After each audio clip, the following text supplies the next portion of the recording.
જય ગજાનંદ, જય માતાજી।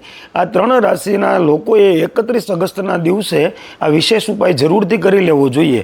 અત્યારના જે તમારા વર્તમાન ગ્રહોની સ્થિતિ છે એ સ્થિતિ પ્રમાણે જો આ પ્રયોગ તમે કરી લીધો છે તો દાદા ગજાનંદની તો કૃપા તમારા જીવનમાં થશે જ, પણ માતા રાધારાની અને માતા લક્ષ્મીની પણ વિશેષ કૃપા તમારા જીવનની અંદર જરૂરથી પ્રાપ્ત થશે। તો શું કરવાનું છે તમારે એ જાણતા પહેલાં કમેન્ટની અંદર જય માતાજી જરૂરથી લખી દેજો અને આ વિડીયોને શેર કરવાનું ભૂલતા નહીં।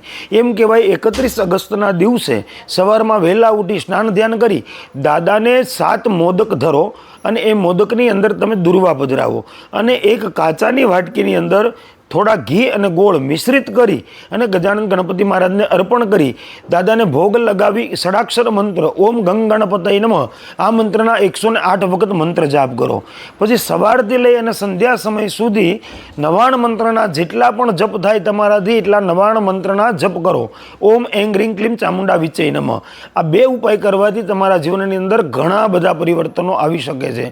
તો કઈ છે ત્રણ રાશિ જેને આ પ્રયોગ કરવાનો છે? તો કે પહેલી રાશિ છે વૃષભ, બીજી રાશિ છે તુલા અને ત્રીજી રાશિ છે કુંભ। તો આ ત્રણ રાશિના જાતકોએ 31 ઓગસ્ટના દિવસે આ ઉપાય કરવાનું ભૂલતા નહીં। જય ગજાનંદ, જય માતાજી।